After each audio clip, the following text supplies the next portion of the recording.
How's it going, everyone? Wayne the Unknown here, and welcome to another episode of Geeking Out, where each week I have a guest joining me to talk about everything nerd and geek related from TV shows, video games, and so forth and so on. I am joined here by AJ McConnell. Hi, How are we doing tonight, AJ? doing just fine. Glad to hear. So tonight we are going to be doing a podcast review on the Netflix animated series Castlevania, which is, of course, based off the game. The games, The like games. so many games. Oh my! I want to say what originally came out on the Nintendo, if I'm not mistaken, which was a nice little side scroller. Honestly, I don't know which one was the first one, but I know that they are probably about as old as I am. I mean, I wouldn't, uh, I wouldn't doubt it. I actually kind of curious when the first game came out. Anyway, while I'm looking that up, what was your thoughts when you heard that they were coming out with a Castlevania anime series? Um, I mean, sure, why not? Um, I yeah, I didn't have a whole lot of opinions on the game series itself. Uh, Mostly what I know about it is just from watching other people play it and from the time or two it crops up on TV tropes. So I'm not one of the diehard fans that knows all about the different generations and the monsters and all that. Same. I briefly played a few as a kid when they came out for the Xbox and everything. I'm not gonna lie, I've never really played much of the games. I kind of got more into it because of the series, Hmm. and I really can't say I don't know much about the games.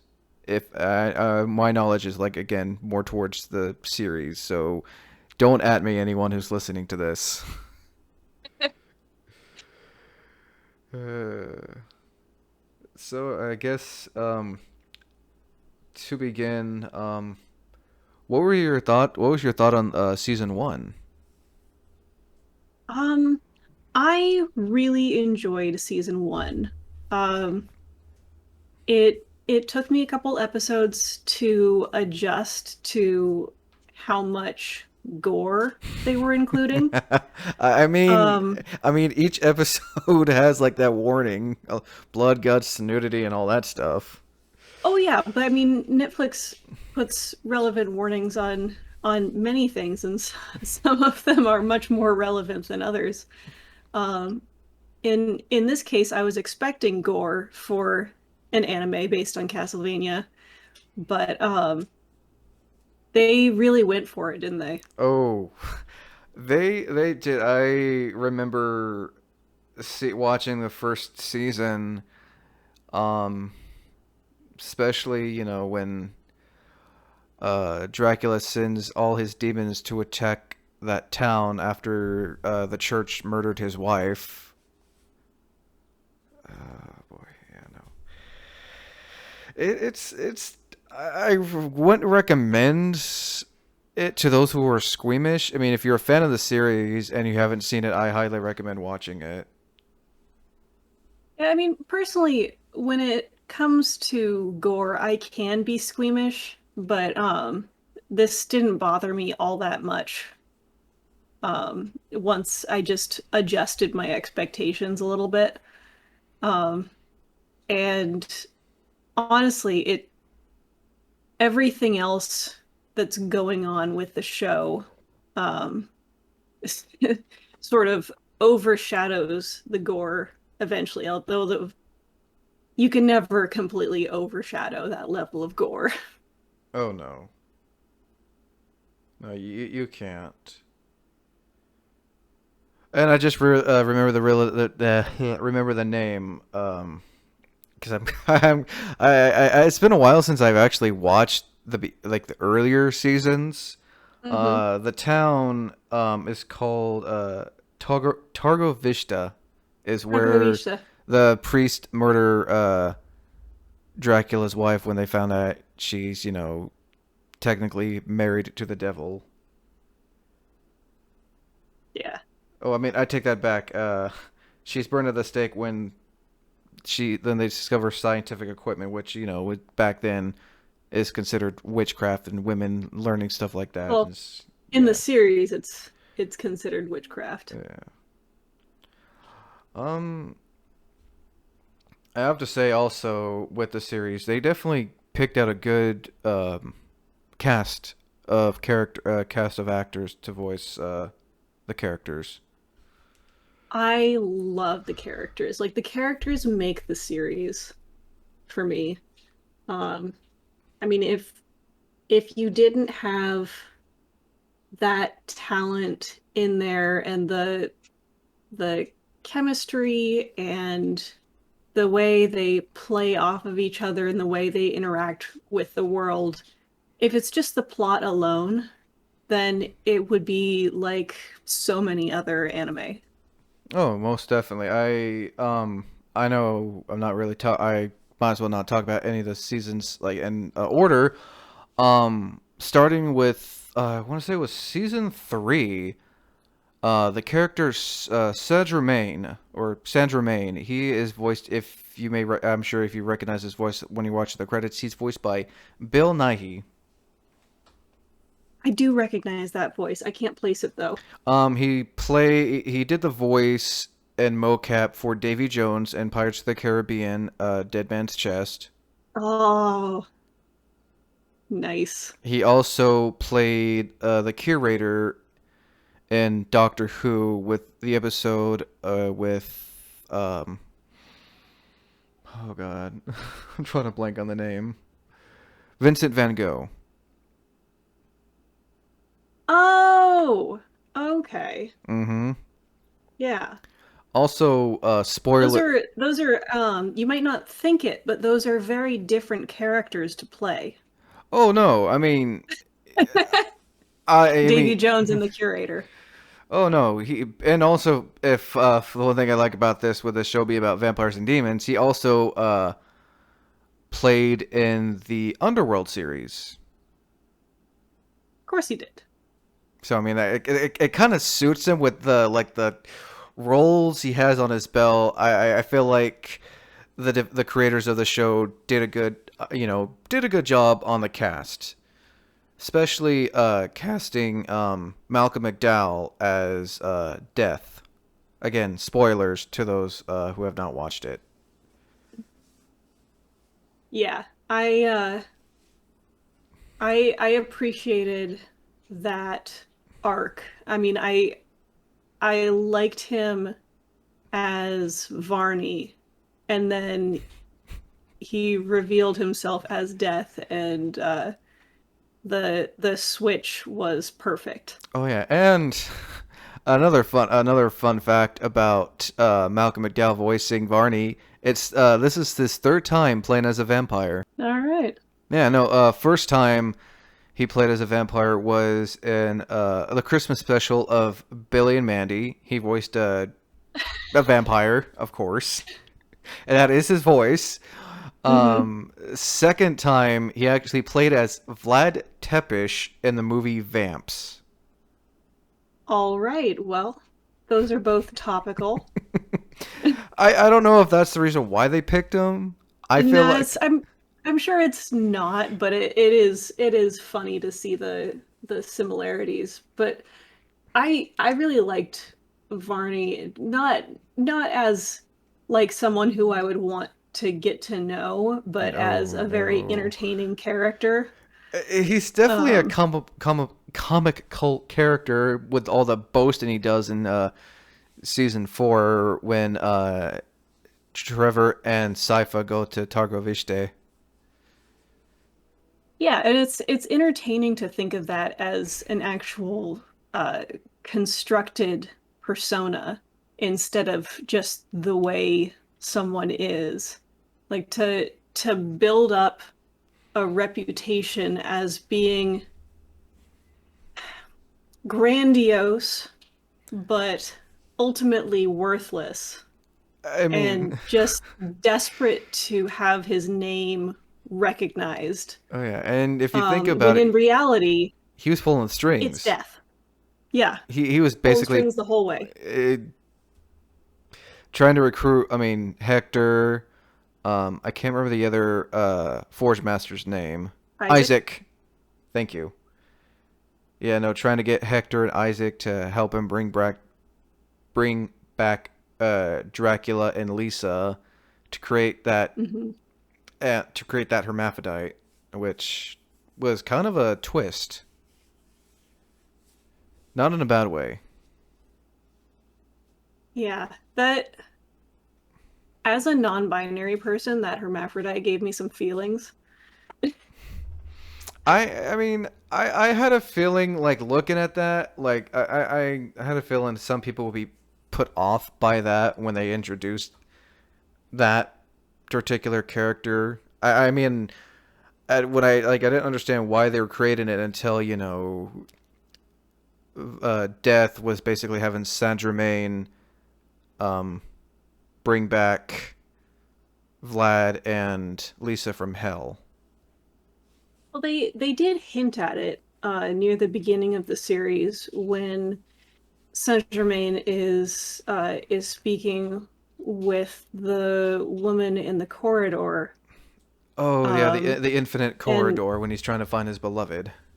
yes, and she leads him into uh, realizing what quote unquote he needs to do, which is actually her plan all along. Which turned out to be death all along. It was Yes, it death was all just death in along. another form. It was death all along. But yes, she led him into the whole ultimate goal of alchemy and the perfect being and the male and female together in one body, that sort of thing. I mean, again, this podcast is again going to be all about, and nothing's got to be consistent. It's just my opinion, a review on the whole series in general. Yeah, we're not going to go episode by Oh episode. no, no, no, no! This is kind of like a personal opinion on how we felt the series was, and again, I enjoyed it. Um, I know I've seen some people comment on how season four was kind of repetitive with certain, scenes or what the characters are saying. I kind of saw that, but at the same time, I enjoyed it, Hmm. especially the character growth.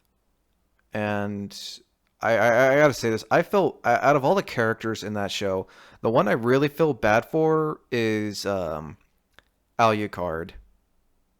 Oh yeah. Especially what happens, especially when in season three when those two, the brother and sister, were wanting his help to free their people. Yes. I didn't like that bit. I did in the end I did wind up feeling a bit sorry for Saint Germain. Um not not because I think he was justified, but because I could follow his line of thought even if I couldn't agree with it. And just the you can see it in his very last moments where he's realized that he has compromised everything that he is for the sake of a goal that actually isn't even the one that he wanted, No, and that his beloved doesn't want him anymore. no, and and like it's like when they first introduced him, and I want to say it was season three. Yeah, Yeah, I get season mixed up on the seasons because one of them was kind of like a recap season and I can't remember which one. season two. That was the recap. Season two. I want to say season two was the short season. All right. I again, it's been a while. Okay, I take that back. Season one was 4 episodes, basically an intro into it. then season two was 8 episodes, and then season three and four were 10 episodes. So I think I think the reason why they did that, I mean, I'm sure it could have been an easy 3 seasons, but I think they just wanted to introduce it to people to see how they thought. And I guess once they realized, okay, people like this, let's make the second one longer. Yeah, If, it was a lot to take in at the very beginning, and I can see why they would do that. I feel like season one was more of, okay, let's just introduce all these main characters. You got Sypha, who's what was he? She a speaker? Speaker. Yeah, with her. I can't remember who the group of people she was with, but I know they were also both Well, they're speakers. they're the speakers, and they're a nomadic group uh that basically they keep the verbal history of wherever they go. Okay. Yeah, like I said, I haven't seen season one since it first came out, Yeah, and that was, oh God, season one came out back came out July 7th in 2017. So that sounds about right. in like a month and a half, it'll be 4 years since Castlevania came out. Makes sense. Wow. Okay then. Oh man, I feel old. Stop it. Um, and speaking of character growth, Trevor Belmont, his character definitely came a long way from being just his name being his family name just being disgraced and everything, and seeing him just as this pathetic character and everything, just pathetic. He was at the beginning. He's kind of pathetic and useless at some I, point. I wouldn't say that. I would say Oh, that at the beginning he's very useful in a very specific thing, and he's given up on everything else. I mean, his family's name was, just tarnished. Tarnished, and it's for him it's a curse, and he's basically just accepting every nasty thing that comes his way. Yeah.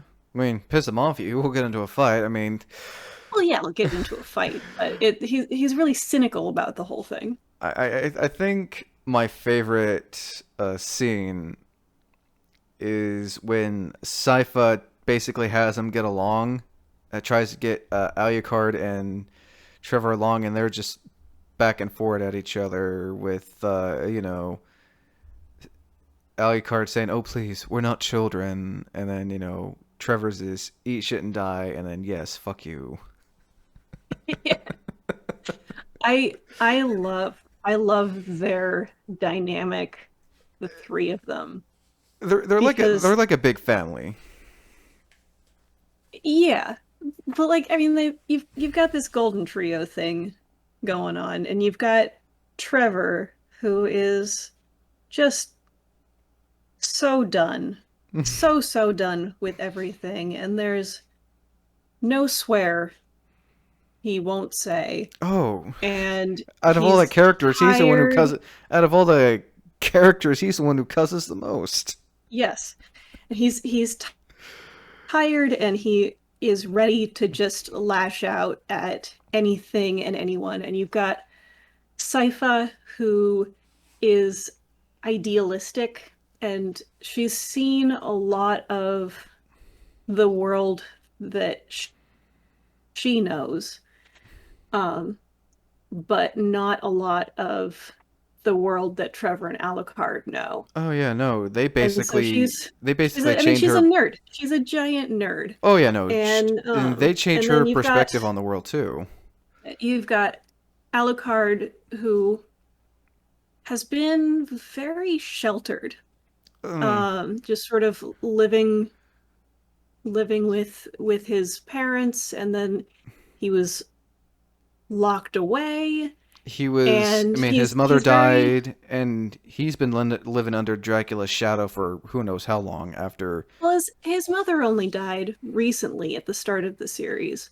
But I mean when we meet him, he is very noble of bearing and also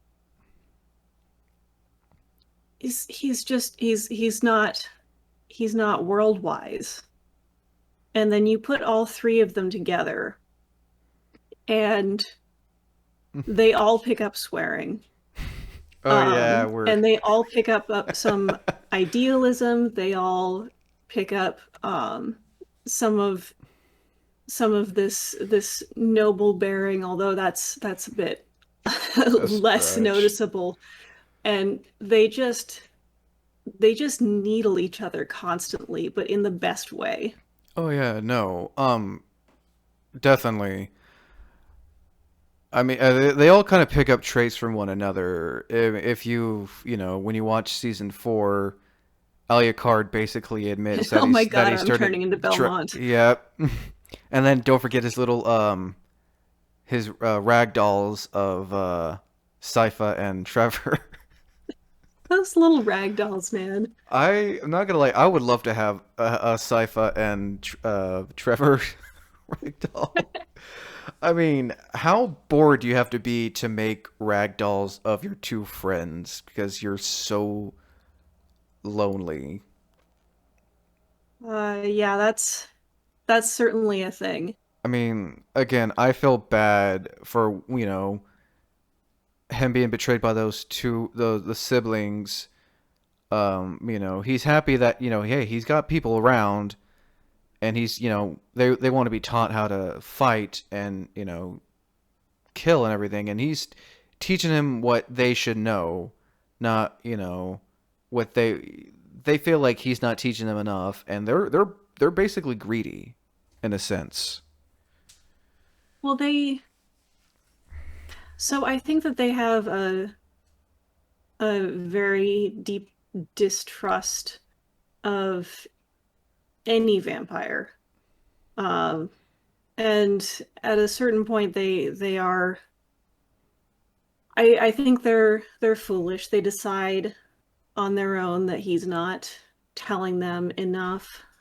Which But he overall is. I didn't really delve too deep into that particular subplot because I would rather just take it at face value and make sense of other parts of the story. That they ended up being greedy, and their greed is what got them, you know, killed and impaled.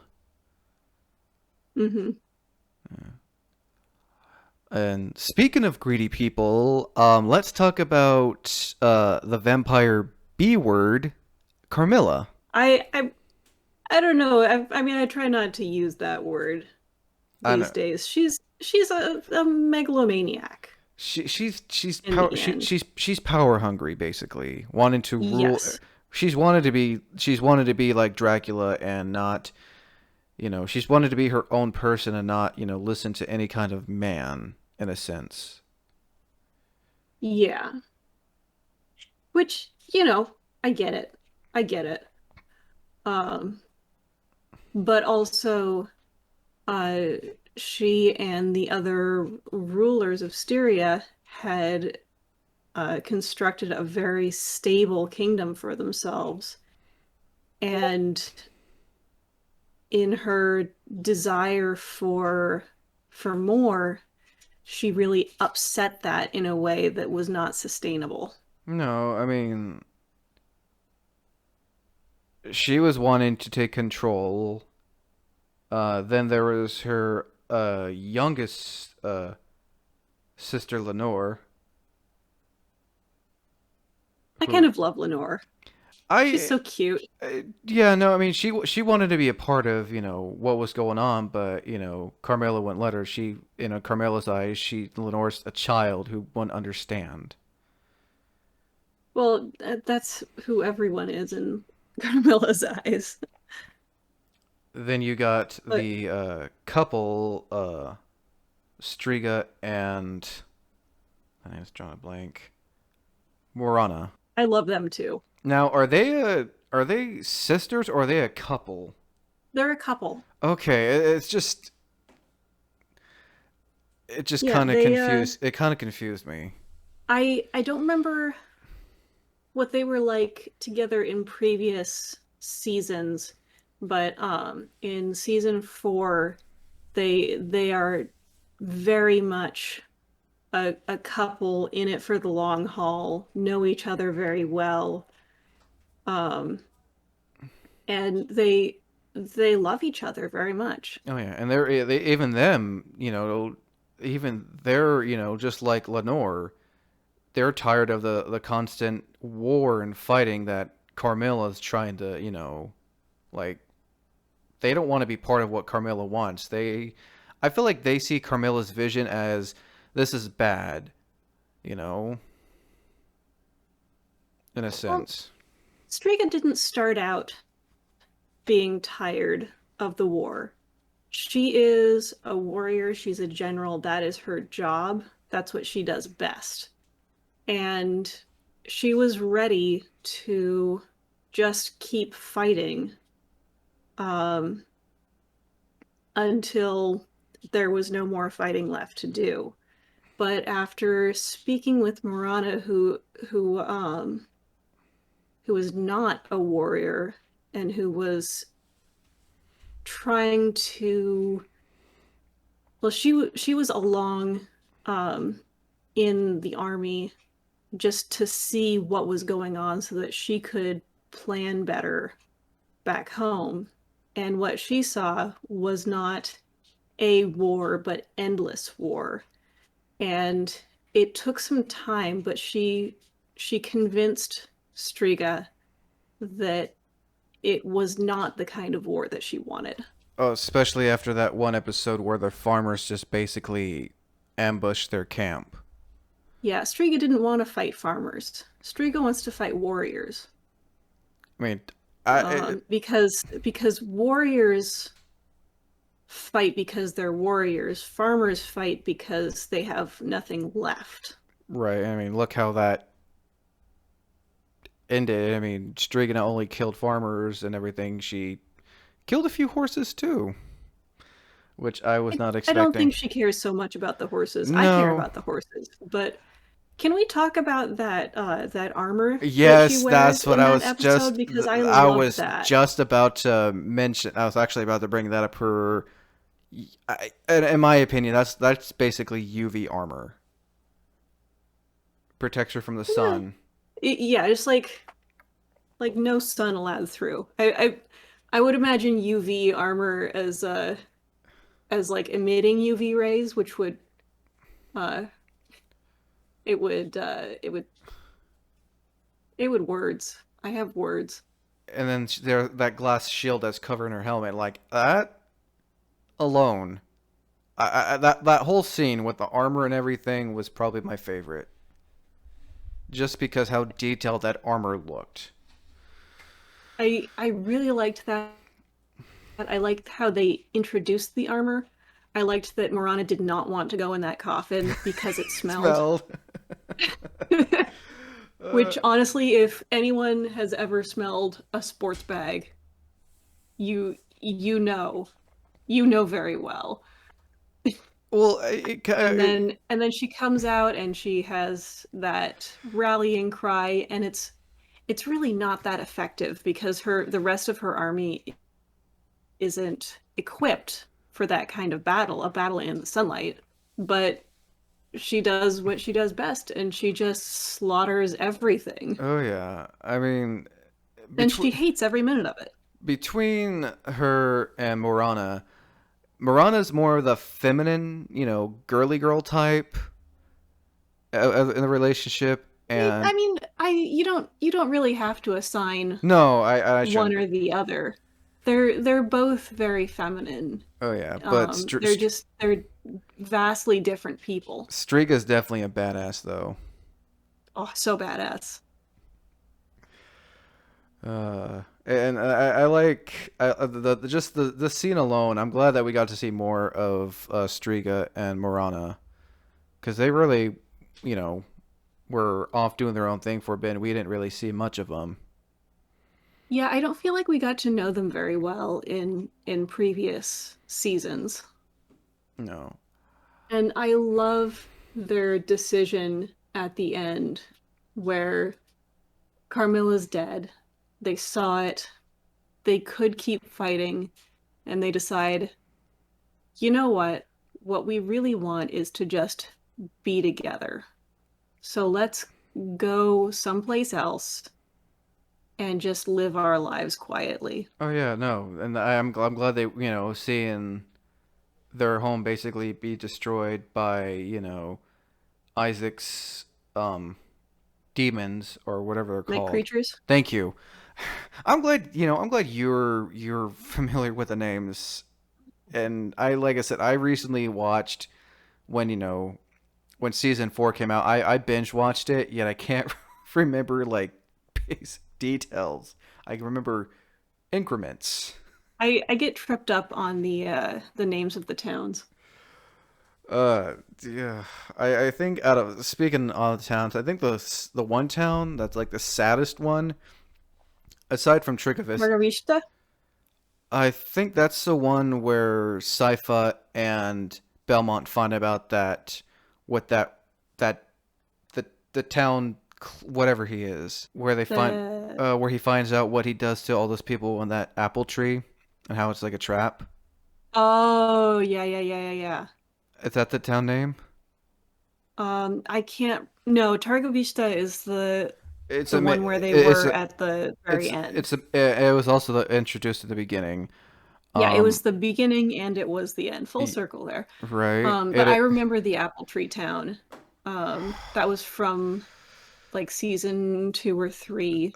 Season 3.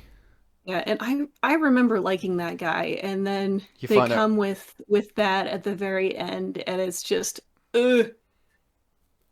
Yeah, funny fun fact. Uh-oh. Uh-oh. He's voiced by the guy who plays Lucius Malfoy in Harry Potter. I love that guy.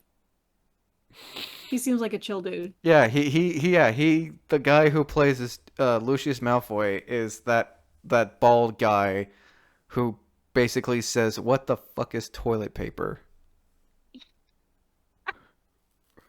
I love how this series doesn't shy away from just being crass in an everyday manner. Just like I it's the what would this person say who they live in this tiny little town and someone brings in something amazing and you're looking at it and you say, "What the fuck? What is why?" They wanted to meet a man who has seen toilet paper. Just, I like that this is not a serious anime. I like the humor in it as well. Like animes like this need humor Oh yeah. because there are some animes that there's no humor. It's just sad and serious. This has a mixture of like sad, happy, angry, and then there's the humor in it, which I think it's needed. I'm glad Yeah, I mean this anime is not too serious, but also at the that's same one of the time reasons not too funny. why I like this one so much because it does know how to switch and it knows when to switch. So you're never stuck in one mood for too long.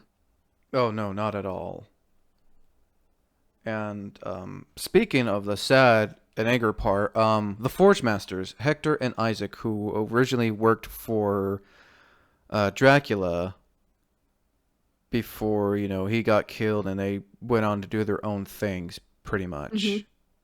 Isaac was just roaming the land, trying to find his purpose in life, while Hector was being subjugated to making night creatures for Carmilla's army.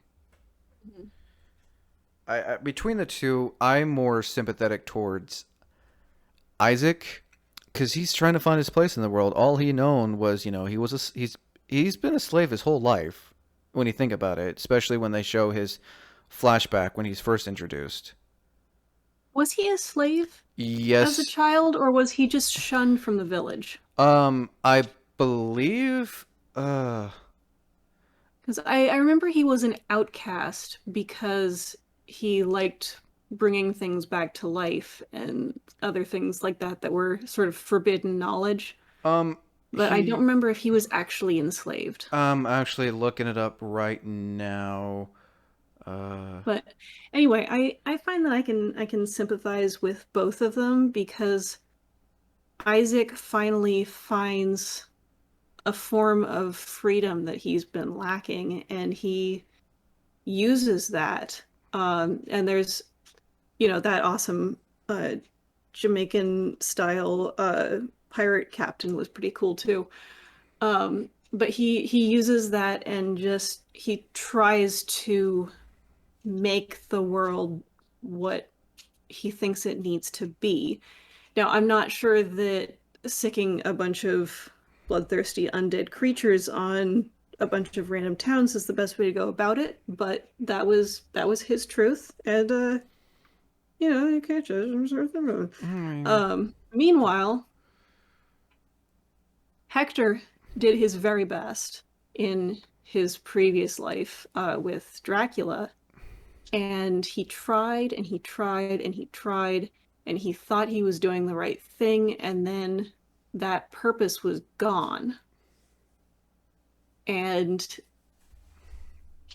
what do you do? What do you do when your entire life just crumbles? Well, if someone throws you in a cell, then you probably just sort of lose it a bit. and then you get made to be Lenore's pet, so to speak. I mean, that certainly doesn't happen to everyone who loses their life's purpose, but in this case, yes. Yeah, and then this, and I it, was Go for it. I don't know. I lost my train of thought there for a minute. Okay. I was gonna say that was an interesting relationship between Lenore and Hector, but I don't feel like I can do it justice to No, discuss it. it's short lived between Hector and Lenore. I mean, it's not till towards the end is when Hector truly has feelings for Lenore when she's like, I don't want this life, so the only thing I can do is just be in peace and just walks out to the balcony and just lets the sun burn her. Hmm. It's like I feel like that's when Hector found true happiness, but Lenore wasn't happy. I mean, her sister had died. Her home was overrun by Isaac's night creatures, and she I she she felt like she had nothing else to live for. Rather be a slave. Yeah. I do not know. I don't know. I guess I was looking too much into it All right. Yeah, because you lost me there at the end. sorry, Uh, I this the season four really I don't know. Season four was really good, and it definitely explains a lot more. And you're kind of sympathetic towards the characters that you weren't really sympathetic for at first. And then mhm. I'm going too much. I'm going way too into this. I don't need to go down Well, that I rabbit was hole. I was just thinking that I don't think Hector ever really found happiness, but at least at the end he wasn't subject to any one person, and he could figure out what he actually wanted to do. But we never really got to the end of Hector's journey. We just got to a tidy milestone. Yeah, out of like all the characters, Isaac found his peace. Um, Yes, Isaac has his own kingdom, and he can reform the night creatures into not just tools of slaughter, but actual living creatures that maybe like to eat berries. I don't oh, know. I was just about to I say love that. that How scene he offers here, have a with berry. flies' eyes. I was kind of shocked to hear a night creature speak there for I a mean, minute. I don't see why not. It's just that they don't. But And the that bit at the beginning of season 4 where he's playing with the doll. Mm-hmm. To see a night creature playing with a doll and the way he's talking and he's got this deep gravelly night creature voice and he's like, "Who's a pretty girl? That's right." Um and he tries to justify it to another night creature that he just wanted to see that it still worked. It's like, man, if if you hadn't killed and eaten so many people, you might be adorable. No, I mean, and well, when he was starting to question, Isaac's like all we know is death and fighting and everything. Isaac was trying to give humanity to the night creatures, but all they knew was just war and death and feeding on humans. Yeah. I feel like um Isaac is a complex character, and I don't know how far he'll get with that particular endeavor, but the idea that he sees the humanity still in all of these creatures and he wants to bring that back out. I think that's cool. Oh yeah, I think no, it's neat that they included that. most definitely. The whole show. The fact that it was 4 seasons, I think ended on a good note. I know Netflix, and people don't at me. This is true. I know Netflix is kind of known for not, continuing certain anime. That list is long, but I like the fact how this show did so well that it lasted 4 seasons, and rumor is that there may be a spin-off series to it. So that would be pretty cool to see what they do next. Yeah, I mean it looks like they're going to be very much humanizing Vlad Dracula Tepish, so that should be fun. Oh yeah, no, I feel like the show kind of left on a cliffhanger because you can even tell again, spoiler warning, that eventually Lisa Are and you still doing spoilers this late into the episode? at this point I don't care. Again, for those who are listening, if this far, if you've seen it, great. If not, that's okay. This is again just a personal review on the show, and I personally enjoyed the show, honestly. I also enjoyed it. I'm just saying that if you're gonna still throw out spoiler alerts 45 minutes in after we've revealed the entire ending, Well, yeah, I I mean, think it's already been spoiled. I'm definitely. Oh my god, I said I'm going to be putting a spoiler warning at the beginning of this episode Do it. before the intro, just Do it. and I'll be putting one in the description just Do in it. case. This is gonna be fun to edit. Yeah. 5 minutes in, we threw out the main twist. But Again, I personally enjoyed it. I still find it hard to believe that this show came out almost 4 years ago.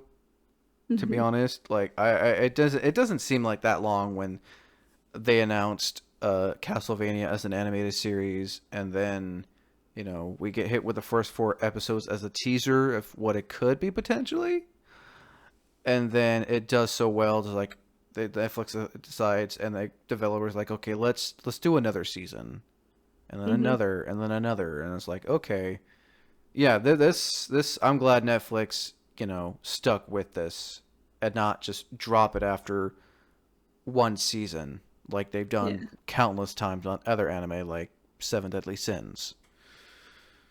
Hey, that has 4 seasons. Oh, okay, never mind. Well, that's that Where have and you been? that I haven't watched it in a long time. That anime is for another podcast later down the road. That's Yeah, that we're not going to go into a completely other series, no, but no. I you mentioned Lisa, and I wanted to bring up a point um about about Lisa and about the show. So, at the very beginning of the show, we get to know her a little bit, and then she dies. Like she's just sort of a phantom presence in the show behind motivations and in flashbacks. And I hated that we didn't get to know her better. Like she was clearly such a fully realized character, and then just like so many other wives in so many other fictional series, just killed as motivation for the plot. And they But basically, to have her come back at the very end of this series and to maybe be the subject of a spin-off, I like that. And I'm that ties into the the other women in this series.